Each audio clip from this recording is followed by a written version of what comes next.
cohésion au sein du parti pour une action efficace en faveur de la démocratie et des libertés dans notre pays.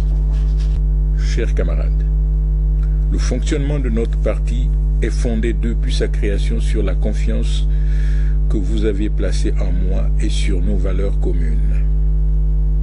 Nous avons, dans les premières années d'existence de notre parti, privilégié l'unité au détriment, il faut le dire, de la démocratie interne.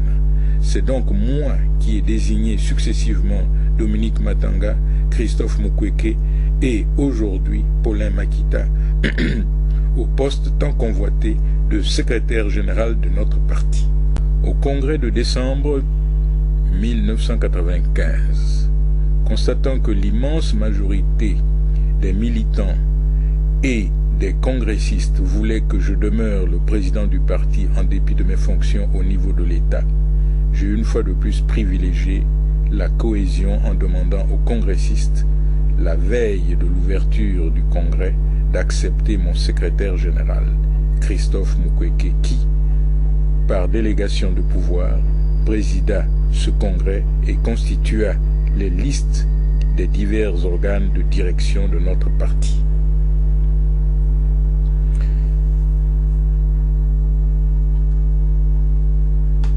La légitimité des dirigeants du parti issus du congrès est, rigoureusement parlant, tributaire de la mienne, car aucun d'entre eux n'avait été librement choisi par le congrès pour lui-même ou pour ses idées. Pendant des années, malgré les agitations et les critiques en tout genre formulées contre la gestion de Christophe Mukwege, j'ai soutenu l'homme jusqu'à ce que lui-même décide de rompre les liens de confiance qui nous unissaient et qui s'étaient développés au fil des années.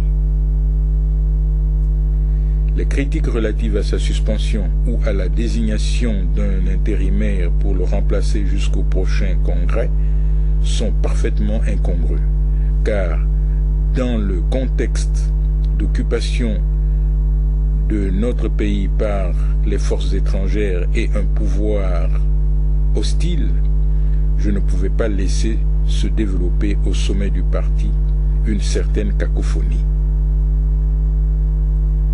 C'est pourquoi, après réflexion, j'ai choisi au sein du collège des membres du comité directeur un camarade, sans doute l'un des meilleurs, universitaire comme moi-même et connaissant bien notre parti pour assurer les fonctions de secrétaire général par intérim et m'aider ainsi à diriger notre parti dans ce contexte particulier de l'exil. Cet homme, c'est M. Paulin Makita. Je le connais depuis de nombreuses années. Même s'il est toujours resté discret, il a toute ma confiance. Ma caution politique et la légitimité nécessaire pour diriger sous mon autorité l'ensemble de notre parti. Il restera à ce poste jusqu'à la tenue du prochain congrès de notre parti. Sa mission est simple: relancer les activités du parti à tous les niveaux et superviser sa restructuration selon les règles démocratiques, en respectant au mieux les textes. Il devra aussi préparer le prochain congrès. Avec lui, je créerai les conditions des élections libres dans notre parti. Chacun d'entre vous doit immédiatement regagner sa section et sa fédération pour se faire recenser et obtenir la nouvelle carte d'adhérent qui lui permettra de participer aux élections des dirigeants du parti qui auront lieu prochainement. Dans cette reconstruction du parti, sur des bases saines et démocratiques, nul ne sera exclu. Chacun aura le loisir de solliciter les suffrages des militants à condition de se conformer aux procédures édictées par la direction de notre parti. Le Comité national de supervision et les coordinations interrégionales qui ont permis le réveil du parti au pays conduiront sur la base de ces orientations et sous l'autorité du secrétaire général le recensement des militants, la distribution des cartes, l'organisation et la supervision des différents scrutins relatifs à la restructuration des différents organes statutaires du parti à l'intérieur de notre pays. Les fédérations de l'étranger, dont le fonctionnement n'a pas été affecté par les événements du pays, seront restructurées selon les procédures habituelles.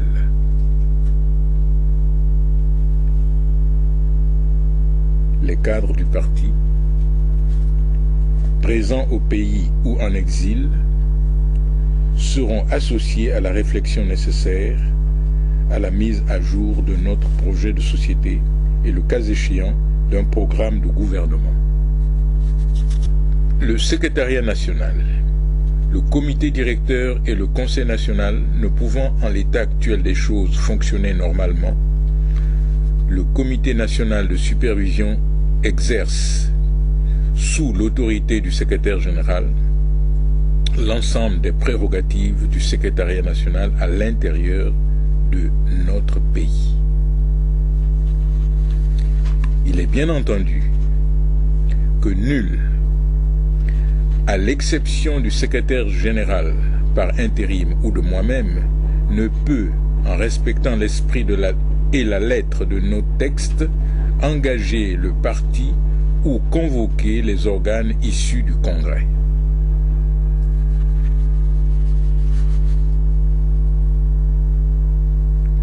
Tous les conseillers nationaux demeurés fidèles à la ligne du parti participeront aux congrès fédéraux, régionaux et au congrès national.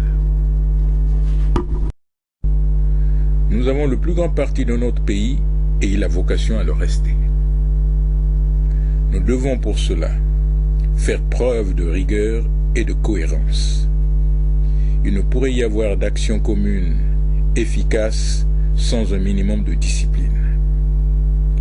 Nous avons décrié le processus électoral initié unilatéralement par le pouvoir de Brazzaville. Nous avons refusé, avec nos partenaires, d'y participer, faute de transparence et d'équité. Ceux qui, en violation flagrante des positions prises par la direction du parti, se sont présentés à ces mascarades électorales ont été sanctionnés.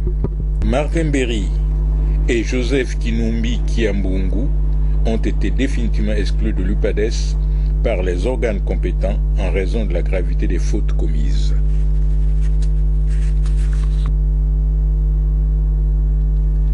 Christophe Mukwege est suspendu et n'a plus qualité à engager le parti. Toutes ces mesures, prises dans le respect des textes, ne doivent souffrir d'aucune distorsion.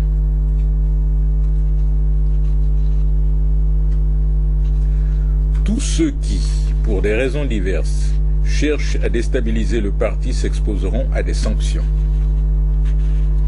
Nous devons préparer la campagne de restructuration du parti dans la sérénité et se préparer aux batailles futures en faisant jouer à notre parti son rôle de première force politique du Congo. Je crois cela possible et je m'y emploierai. Je vous invite solennellement à taire vos querelles et à vous impliquer loyalement dans le renouveau de notre parti. Ensemble, recréons l'espoir au Congo pour que revive la République et la démocratie pour le bien et le bonheur du peuple congolais. Je vous remercie.